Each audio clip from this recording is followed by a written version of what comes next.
तो स्वागत है आपका एक और हिंदी वीडियो में। ठीक है, ये हमारा 24वां प्रैक्टिस सेट है। इससे पहले हम अपने हिंदी के 23 प्रैक्टिस सेट कंप्लीट कर चुके हैं। यदि आपने पिछले प्रैक्टिस सेट नहीं देखा, एक बार पिछले प्रैक्टिस सेट लगा।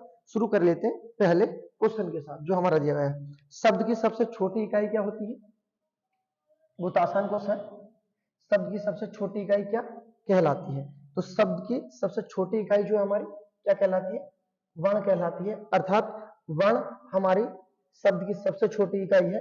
वर्णों के खंड नहीं किए जा सकते। ठीक है, ऐसे भी क्वेश्चन पूछा जाता है कौन सी इकाई है जिसके खंडन नहीं किए जा सकते, तो वो भी आपका क्या हो जाएगा? वर्ण हो जाएगा। क्लियर है, याद रखना। उसके बाद नेक्स्ट जो हमारा दिया गया है स्वर। ऐसे होते हैं जो स्वतंत्र रूप से बोले जाते हैं, इन्हें और किस नाम से जानते हैं? अच के नाम से जानते हैं। स्वरों को किस नाम से जानते हैं? अच के। और व्यंजनों को जो स्वरों की सहायता से बोले जाते हैं वो व्यंजन होते हैं, इन्हें हम हल के नाम से जानते हैं। क्लियर है, याद रखना। उसके बाद ये जो हमारा है आयोगभा। ठीक है, आयोगभा की संख्या कितनी है आपको याद रखना? 2। कौन कौन से होते हैं? एक होते हैं हमारे अनुस्वार, दूसरा हमारा विसर्ग। अनुस्वार और विसर्ग क्या है? हमारे आयोगभा होते हैं। इनकी संख्या कितनी है? 2। जो अनुस्वार होता है हमारा ये, और जो विसर्ग होता है हमारा ये। ठीक है, तो अनुस्वार और विसर्ग हमारे आयोगभा होते हैं। इनकी संख्या 2 है। बात कर लेते हैं कि आयोगभा की उत्पत्ति कौन सी भाषा से हुई है। तो याद रखना इसकी उत्पत्ति संस्कृत भाषा से हुई है। ठीक है, चारों ऑप्शन हमने देख लिए। जो हमारे क्वेश्चन का आंसर था वो हमारा बी हो जाएगा। ऐसे शब्द जिसके खंड ना हो वो क्या कहलाते हैं? वर्ण कहलाते हैं। क्लियर है, आसान क्वेश्चन था, आप याद रखना। उसके बाद देखते हैं नेक्स्ट अगला क्वेश्चन जो हमारा दिया गया है। जातिवाचक संख्या कौन सी है? बहुत महत्वपूर्ण है, संख्या से क्वेश्चन है। ठीक है, पूछा जाता कि संख्या के कितने भेद होते हैं, तो संख्या के हमारे 5 भेद होते हैं। व्यक्तिवाचक संख्या, जातिवाचक संख्या, समूहवाचक संख्या, द्रव्यवाचक संख्या और भाववाचक संख्या। लेकिन जब कभी पूछा जाता है कि संख्या के कितने विकारक तत्व होते हैं, विकारक तत्व होते हैं, तो संख्या के 3 विकारक तत्व होते हैं। कौन कौन से? तीनों को याद रखना, लिंग, वचन और कारक। ये हमारे संख्या के विकारक तत्व होते हैं। इसमें जो क्वेश्चन है हमारा जातिवाचक संख्या बतानी है, तो जातिवाचक संख्या जो हो जाएगी हमारी वकील जातिवाचक संख्या हो जाएगी। अब कुछ को लग रहा होगा आम, तो ये मैंगो वाला आम नहीं था, ये साधारण व्यक्ति वाला आम था। ठीक है, इसी तरह से दिया गया क्योंकि इसका आंसर भी क्या माना आपका? ऑप्शन नंबर डी माना गया है। क्लियर है, याद रखना, क्योंकि 2 थे, दोनों मैच हो रहे थे, या तो आम या वकील, तो इसमें जो माना गया है वकील माना गया है। उसके बाद देखते हैं नेक्स्ट अपना तीसरा क्वेश्चन जो हमारा दिया गया है। तीसरा क्वेश्चन हमारा जो दिया गया है इसे देख लेते हैं हम। निम्नलिखित में से अल्प प्राण कौन सा है? 4 ऑप्शन दिए गए हैं। एक ऑप्शन तो हमारा अल्प प्राण है, बाकी सब महाप्राण हो जाएंगे। तो पहला क्या है हमारा? ये कै और गया हमारे अल्प प्राण है। क्लियर है, उसके बाद नेक्स्ट उच्चारण के आधार पर कै और गया कौन से वर्ग में आते हैं हमारे? ये कंठ वर्ग में आते हैं, ये भी बिल्कुल फिक्स है। उसके बाद नेक्स्ट फै और वै उच्चारण के आधार पर किस वर्ग में आते हैं हमारे? याद रखना, ये हमारे ओष्ठ वर्ग में आते हैं। जबकि है और ध किस वर्ग में आते हैं? ये हमारे दंत है। और ये ए और आ, ये हमारे दोनों क्या हो जाते हैं? कंठ हो जाते हैं। क्लियर है, याद रखना, क्योंकि जब कर रहे हैं तो 4 ऑप्शन का पता होना चाहिए। वर्णमाला तो ऐसा है कि जबान पे होनी चाहिए, एक भी क्वेश्चन गलत नहीं होना चाहिए। अगला क्वेश्चन भी हमारा वर्णमाला से है। क्वेश्चन नंबर 4, निम्नलिखित ध्वनि में कौन सा दंत ओष्ठ है? क्या दिया गया है? दंत ओष्ठ। जो हमारा थ है ये सिर्फ हमारा दंत है।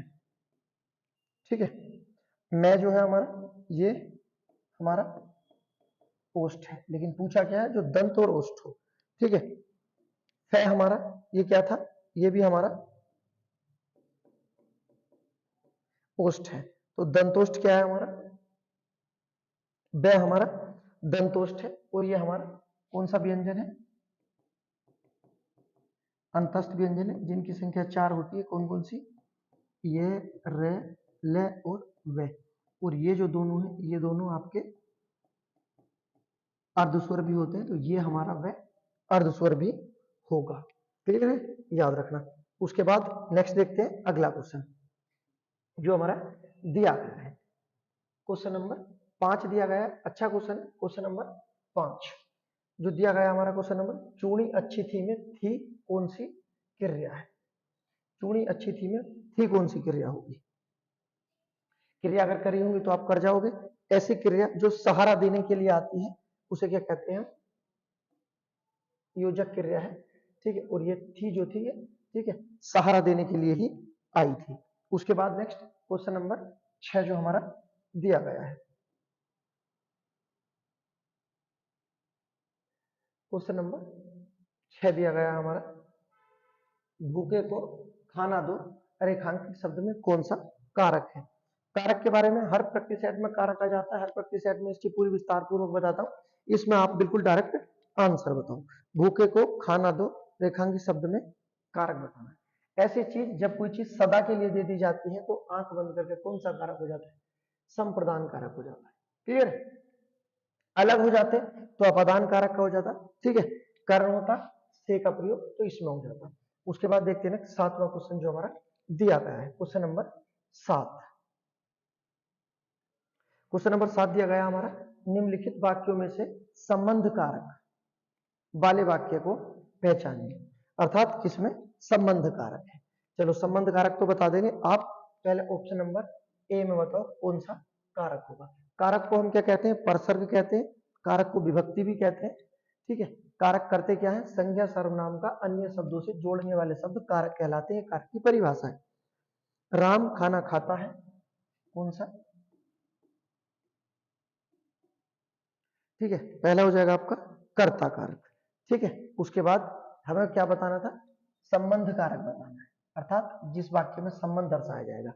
ठीक है, तीसरा जो दिया गया है, राम ने रावण को मारा, इसमें कौन सा हो जाएगा? राम ने रावण को मारा, राम ने रावण को मारा। ठीक है, इसमें हो जाएगा हमारा कारण कारक, क्योंकि साधन का बोध है के द्वारा भी आ जाएगा। राम ने रावण को, ठीक है, तीर के द्वारा मारा। ठीक है, तो भी हो जाएगा कारण कारक। उसके बाद नेक्स्ट जो संबंध था हमारा, राधा का कुत्ता बहुत तेज दौड़ता है, ये कौन सा कारक है हमारा? संबंध कारक, अर्थात ऑप्शन नंबर बी हो जाएगा। माँ ने अपने बच्चे को मारा। ठीक है, मारने का बोध किस में होगा ये आपको कमेंट बॉक्स में बताना है। गिव अवे आपको वही 100 रुपए का मिलेगा पूरी वीडियो देखने के बाद। ठीक है, उसके बाद देखते हैं नेक्स्ट अगला क्वेश्चन जो हमारा दिया गया है। क्वेश्चन नंबर 8, क्वेश्चन नंबर 8 जो हमारा दिया गया है, हम प्रतिदिन सूर्य को, ये लिखा है हमें प्रतिदिन सूर्य नमस्कार करना चाहिए, हमें प्रतिदिन सूर्य नमस्कार करना चाहिए, रेखांकित शब्द को पहचानिए। अर्थात इसमें क्या है? हमें प्रतिदिन सूर्य नमस्कार करना चाहिए, इसमें जो दिया गया है रेखांकित शब्द प्रतिदिन क्या है? उपसर्ग है, सर्वनाम है, कारक है, ये अव्यय है। तो प्रतिदिन जो होगा हमारा क्या है? ये एक अव्यय है। ठीक है, अव्यय जो होते हैं क्या होते हैं? अविकारी शब्द होते हैं, अर्थात ऐसे शब्द जो लिंग वचन कारक के आधार पर नहीं बदलते क्या कहलाते हैं? अव्यय कहलाते हैं। उसके बाद अव्यय के भेद की बात कर लेते हैं। कितने होते हैं? 4 होते हैं। पहला कौन सा होता है? क्रिया विशेषण। क्रिया विशेषण अव्यय। दूसरा जो होगा संबंध बोधक अव्यय, जो संबंध दर्शाते हैं दो वस्तु में। उसके बाद समुच्चय बोधक, जो जोड़ने का कार्य करते हैं। और लास्ट जो होता है हमारा विस्मय आदि बोधक। ठीक है, तो याद रखना। देखिए कितने भेद होते हैं? 4 भेद होते हैं। और इसमें जो दिया गया था, हमें प्रतिदिन सूर्य नमस्कार करना चाहिए, रेखांकित शब्द में क्या था हमारा? अव्यय था। ठीक है, अव्यय होते हैं अविकारी शब्द। उसके बाद देखते हैं 9वां क्वेश्चन जो हमारा दिया गया है, पुस्तक रखिए वाक्य में वचन पहचानिए। वचन कैसे शब्द होते हैं हमारे? विकारी शब्द होते हैं। शाब्दिक अर्थ क्या होता है? संख्या होता है। ठीक है, लेकिन इसमें पुस्तक रखिए क्या होगा? ये एक वचन होगा। क्लियर है? उसके बाद देखते हैं नेक्स्ट अगला क्वेश्चन जो हमारा 10वां क्वेश्चन दिया गया है। 10वां क्वेश्चन दिया गया हमारा, निम्नलिखित वाक्यों में से पूर्ण वर्तमान काल को स्पष्ट कीजिए। देखिए काल से क्वेश्चन है, काल से क्वेश्चन आ जाते हैं, काल को इतने बड़े नहीं होते जो समझ में आए। या तो डायरेक्ट आंसर मिल जाए तो कर सकते हैं, अगर डायरेक्ट आंसर नहीं मिलता तो आप छांट के भी कर सकते हो, उस आधार से भी कर सकते हो। लेकिन इसमें जो दिया गया है वर्तमान काल का जो उदाहरण है, अब हमारे पढ़ने का समय हो गया है, ये कौन सा आपका वर्तमान में है, ये तो वैसे ही करते चले जाएंगे तो आप छांट लिया करो, ठीक है। काल से क्वेश्चन, उसके बाद देखते हैं 11वां क्वेश्चन, निम्नलिखित में से विशेषण बताना है, ठीक है। विशेषण के कितने भेद होते हैं? 4 भेद होते हैं। चारों भेद का आपको पता है, गुणवाचक, संख्यावाचक, परिमाणवाचक और सार्वनामिक विशेषण या संकेतवाचक, ठीक है। विशेषण की कितनी अवस्थाएं होती है? 3 अवस्थाएं होती है, मूल अवस्था, उत्तर अवस्था, उत्तम अवस्था, ठीक है। क्वेश्चन देखो जो दिया गया है, इसमें निम्नलिखित में से विशेषण पहचानिए। तो इसमें जो विशेषण होगा हमारा, नया, पुराना, कमजोर, ये सब क्या है हमारे, ये हमारे गुणवाचक विशेषण है, ठीक है। जबकि शीतलता क्या है आपका, ये हमारा भाववाचक संज्ञा है, ठीक है, याद रखना। तो नया क्या हमारा विशेषण है, कुछ ने लगाया होगा शीतलता। उसके बाद देखते हैं नेक्स्ट अगला क्वेश्चन जो हमारा दिया गया, सॉरी क्वेश्चन देखते हैं हमारा जो दिया गया है 12वां, आचार्य का पुल्लिंग शब्द, आचार्य का पुल्लिंग शब्द क्या होता है या क्या होगा? तो क्या होगा इसका आंसर, आचार्य का पुल्लिंग शब्द क्या होगा? तो आचार्य का पुल्लिंग होगा आचार्य, ठीक है। उसके बाद नेक्स्ट, गुरु का स्त्रीलिंग क्या होगा?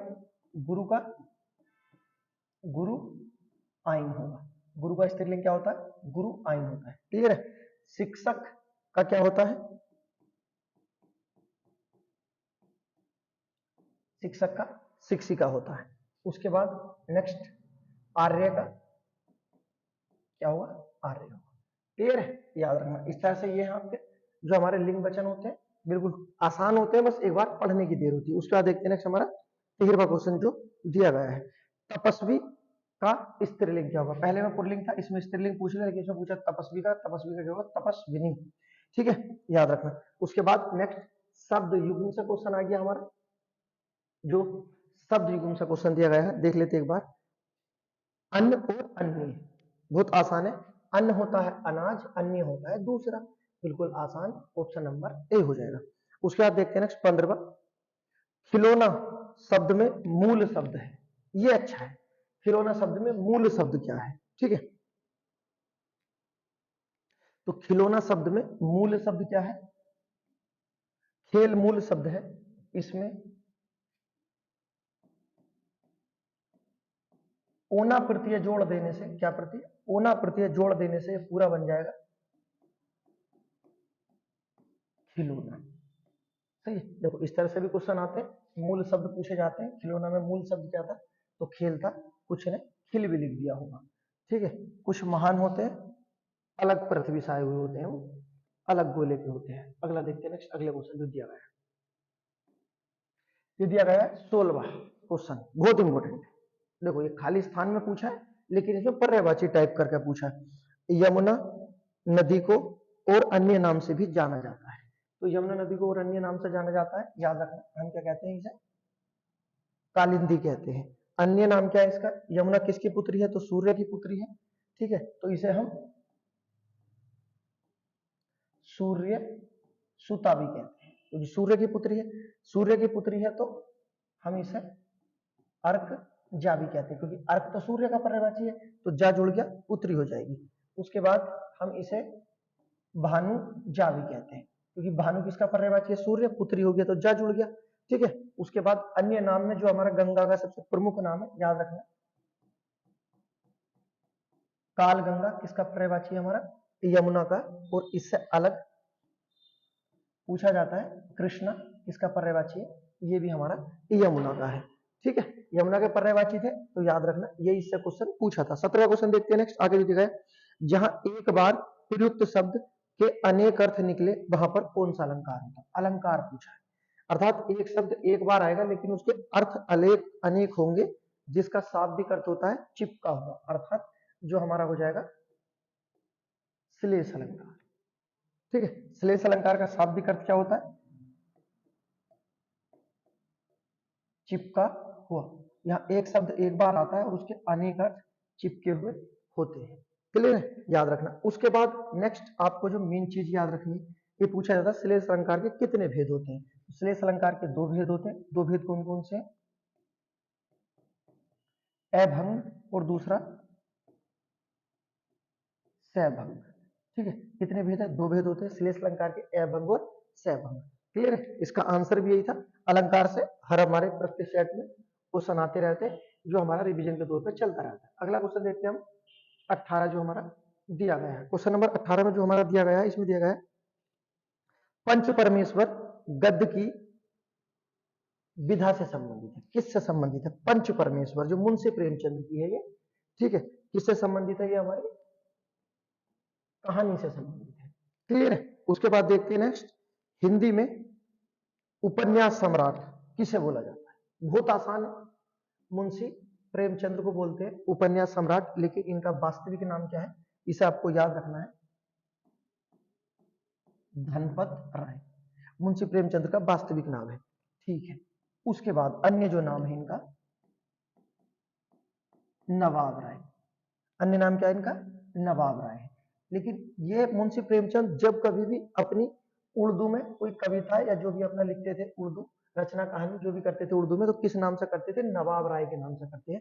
तो याद रखना, मुंशी प्रेमचंद को उर्दू में क्या बोला गया है? नवाब राय। जबकि अन्य नाम क्या है इनका? धनपत राय और नवाब राय, दोनों मुंशी प्रेमचंद के नाम है।